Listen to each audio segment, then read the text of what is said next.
A submersible vessel which takes people to see the wreck of the Titanic has gone missing in the Atlantic Ocean. There's a major search and rescue operation underway. But as the multinational search coalition scours the Atlantic Ocean, time is running out because oxygen is running out. This is a complex case, and the Coast Guard doesn't have all the resources to be able to effect this kind of rescue, although this is an area that's within our search zone.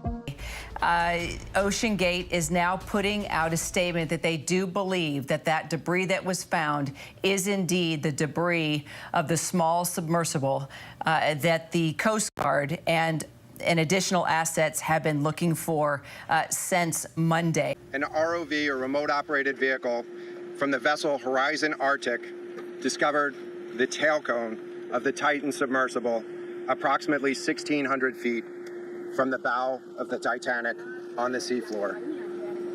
The ROV subsequently found additional debris.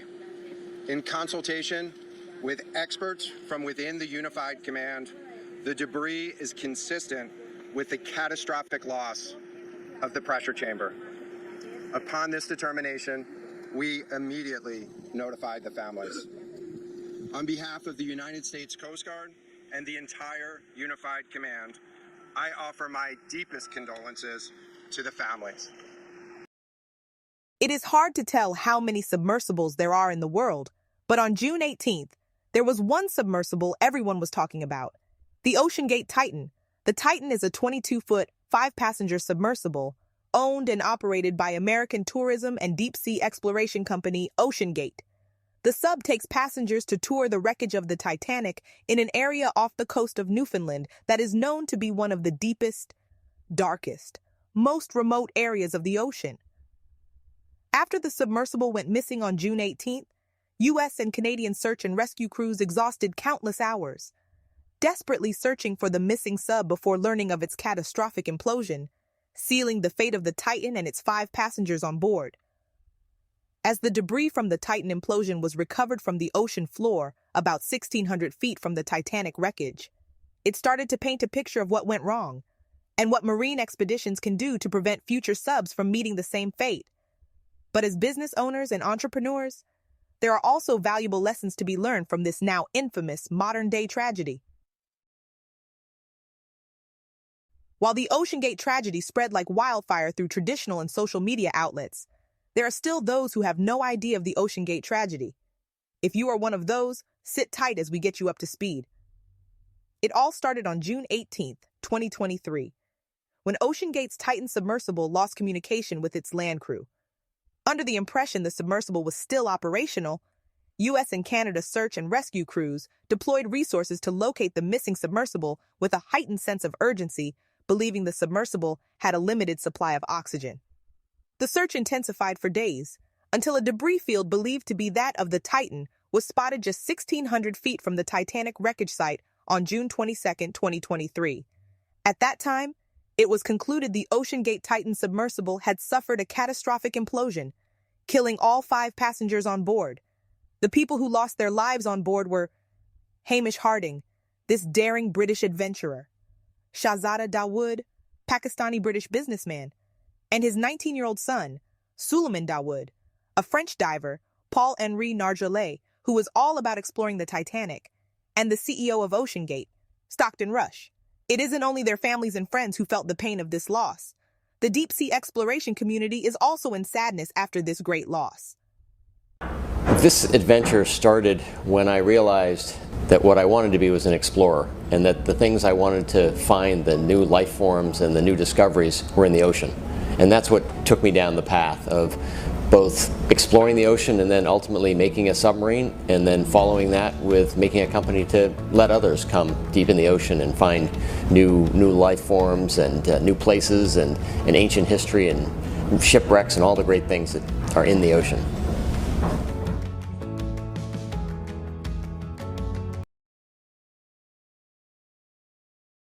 While the families of those 5 passengers have been left to pick up the pieces of their lives and mourn their loved ones following the Titan implosion, the future of OceanGate is uncertain. As it has suspended all its operations and tours to the Titanic, pending the ongoing investigation that led to the submersible's implosion, and the general public has been left with more questions than answers as more and more details about the manufacturing, operations, and safety of the Titan submersible have come into question. Everything from the cylinder design of the sub, to the carbon fiber material used for the pressure hull, to the long-standing history of communication and mechanical issues that led to aborted Titan missions. OceanGate is facing bad publicity, with every news outlet and opinion blog having something to say about the incident. With so many unanswered questions and scrutiny about OceanGate, it has seriously impacted its ability to attract new customers and investors. And at the time of this video, it's still unknown whether or not OceanGate had insurance, and if that insurance will cover the costs of the incident. However, it has been rumored the Titan was not insured, and in fact, no credible insurance company would ever insure the submersible given its experimental design. As people started digging into the design and operation of the Titan submersible, more and more videos of Stockton Rush explaining the peculiar ins and outs of the 22-foot submersible, the public started to question if Stockton Rush was truly the innovative entrepreneur most people believed he was, or someone more sinister.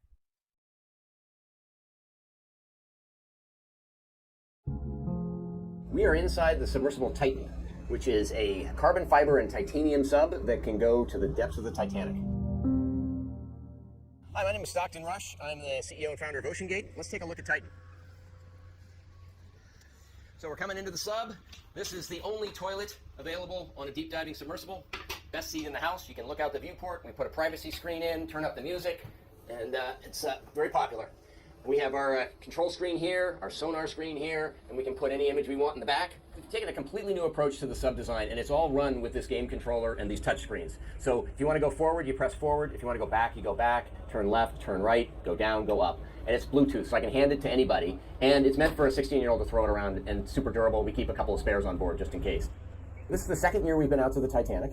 We went out in 5 8-day missions. We did about 10 dives to the wreck site of the Titanic, and we did an extra dive on an undiscovered reef that we found. Richard Stockton Rush III, who was born into a very prestigious family, was said to be a direct descendant of 2 signers of the United States of America's Declaration of Independence, Dr. Benjamin Rush and Richard Stockton. Also, quite notably, Stockton was married to Wendy Rush, who was the great-great-granddaughter of retailing magnates Isidore and Ida Strauss, who were part of the group of more than 1,500 passengers who perished during the Titanic's maiden voyage in 1912. As a child, Stockton dreamt of becoming an astronaut and becoming the first person on Mars. He had an interest in aviation and aquatics, and he began scuba diving at age 12. He studied mechanical engineering at California, Berkeley, and at the age of 18, he became one of the youngest commercial pilots ever. However, he was later told his visual acuity would disqualify him from becoming a military pilot as he had hoped. Stockton worked as an aerospace engineer before shifting his focus from aviation to deep-sea exploration. After conducting market research, Rush discovered that there was a public interest in people who wanted to actively participate in exploring the depths of the ocean beyond scuba diving and snorkeling. Shortly after, Rush founded OceanGate and spearheaded its mission to provide submersible tours to the iconic Titanic wreck site. Not only did Stockton and OceanGate offer submersible tours to iconic sites like the Titanic, but they also contributed to scientific research and discovery. While on the surface, Stockton Rush seemed like a charming, innovative businessman, in the aftermath of the Titan implosion, the public has taken a deeper look into Stockton Rush, his mindset, business practices, and approach to marine safety.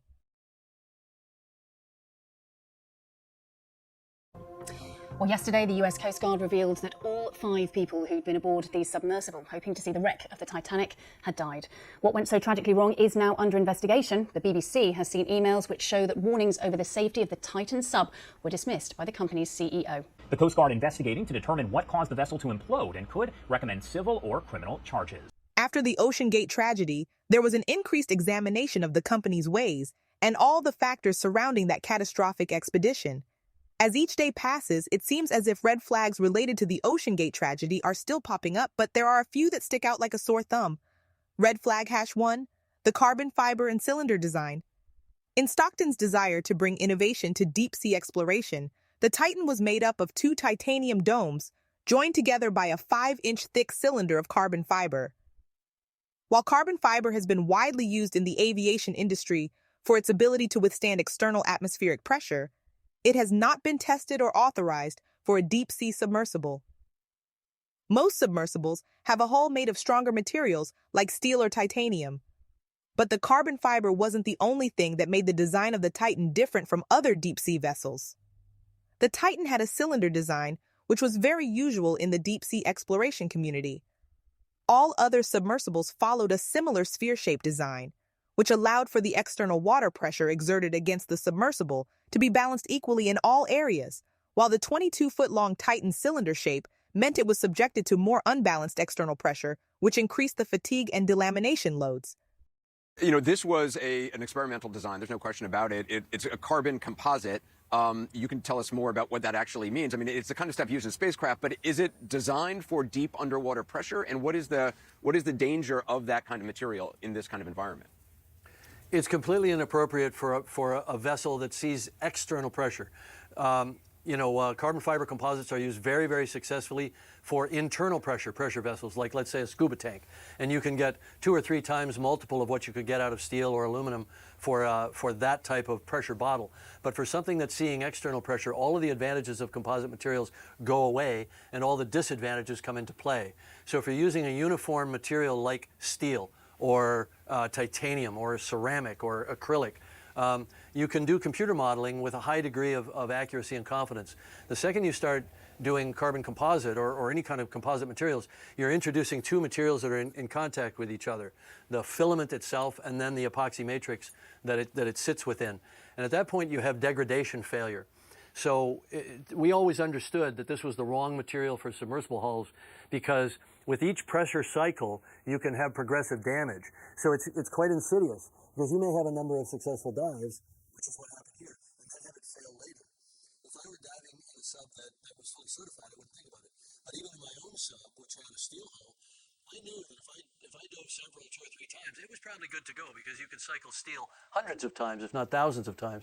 But that's not the case with composites. So it's quite insidious, and that, I think, lulled them into a sense of confidence and led to this tragedy. But these are known things. They're known within the engineering community.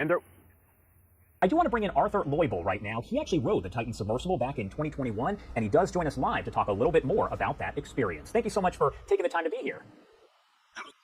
Thank you. Of course. Now, first off, just kind of break down for me what that ride was like, because you have been on the Submersible, and that was about 2 years ago. That's right. 5th of August 2021, I was on the vessel diving down to the Titanic, yeah.